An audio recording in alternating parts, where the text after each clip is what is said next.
Hey guys, what is going on? Welcome back to my Robinhood portfolio. I hope everybody's been having an awesome holiday weekend. As you guys know, Monday there is no trading because of Martin Luther King holiday. So kind of a short week next week. Hopefully you guys are preparing for that week. Typically short weeks are a little bit more volatile in my experience. But nevertheless, hopefully you guys have an awesome next week of trading. What I'd like to do today is talk a little bit about stock splits, and a lot of this has to do with this stock here. At least this is what inspired me to take a look at stock splits. At one point, this was in my portfolio. You see here on the bottom, I bought this stock for 18 cents and some change back on August 23rd. And at some point, this stock fell off my portfolio. I have not been credited for the stock yet. A lot of you guys have been asking about this as well. You saw this in my portfolio. A lot of you guys had this stock. It also was taken away from your portfolios and you were not credited. This is probably because we have just had a few shares of the stock. If you didn't have the 70, you basically would not have enough to combine to one.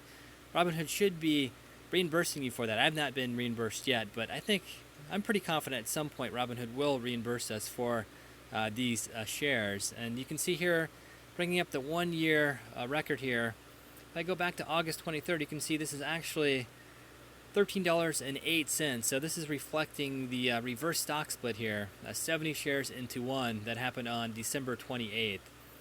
So on December 28th, this fell off my portfolio. It probably fell off a lot of your guys' portfolio as well if you did not have at least 70 shares of the stock.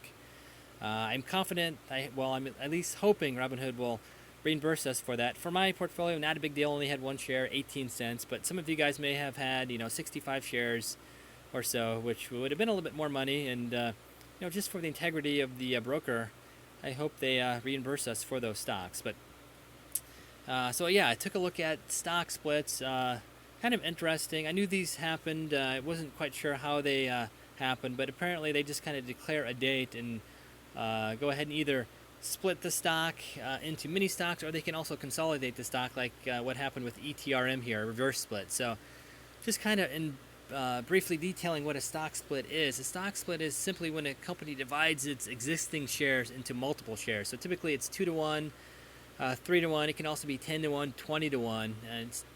And typically this happens because a company's stock gets too expensive, which makes it very difficult for brokers to handle orders. So a lot of brokers like to sell what's called a board lot of 100 shares. And this is simply to kind of facilitate trading. A lot of investors buy in multiples of 100. Large institutional investors, like to buy in lots of 1,000 to 10,000 shares. And if the price of the stock is very high, it's very difficult for an investor to buy 100 shares. If a price of a stock was $10 versus $1,000, buying 100 shares, there's a very big difference there.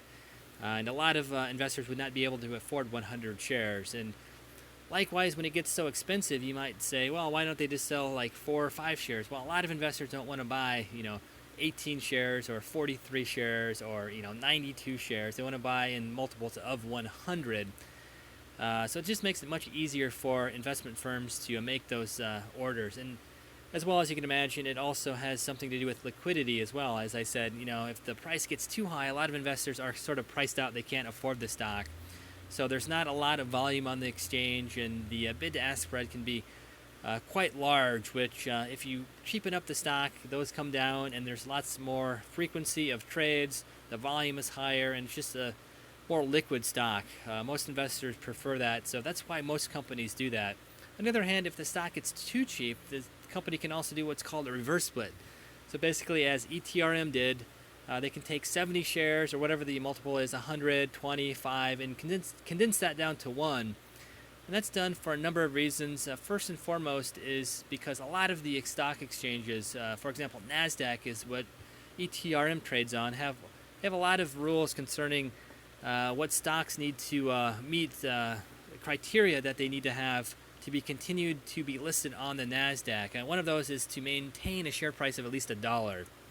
NASDAQ has a lot of other requirements as well. They need to maintain at least $1 million of company value.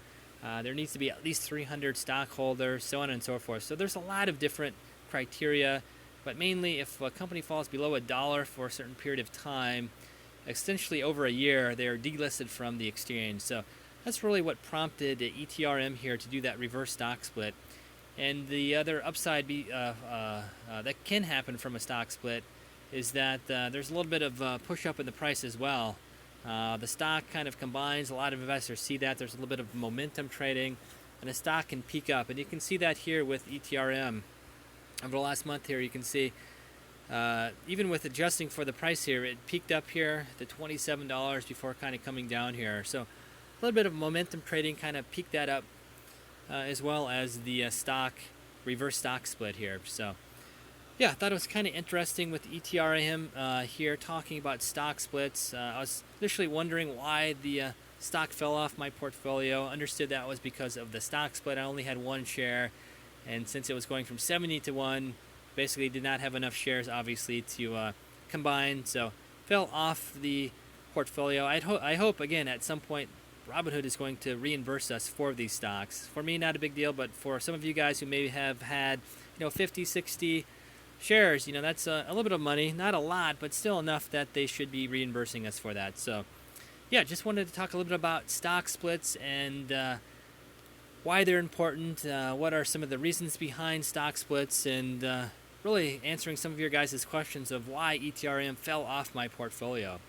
So hopefully you guys learned a little bit from that. I certainly did. I always knew stock splits was a thing, but didn't really realize that this would be happening with one of my stocks. So kind of cool that it happened.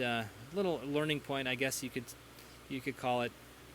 But anyway, yeah, let me know what you guys think about stock splits. If you guys lost any money with this ETRM play, if you guys have been reimbursed from Robinhood because of your lost stocks, if you did not have enough to make that reverse split. Essentially, if you had less than 70, you would not have the stock listed on your portfolio any longer. So yeah, let me know what you guys did with ETRM, if you guys held ETRM, or if you maybe jumped in with some of the momentum trading to try to get some day or swing trades in. So yeah, just kind of wanted to talk about ETRM and stock splits today. Kind of end the video here. As always, if you enjoy my videos, feel free to like, share, and subscribe. The whole point of these videos is to bring up some learning points, talk about different aspects of the market, learn about different trading philosophies, different trading techniques, learn a little bit about the nomenclature and things like stock splits. Very interesting, and I think they should be at least entertained or understood before really jumping in and investing full steam ahead with any portfolio. So yeah, let me know what you guys did with ETRM here, and kind of with that, I'll end the video, and we'll see you guys later.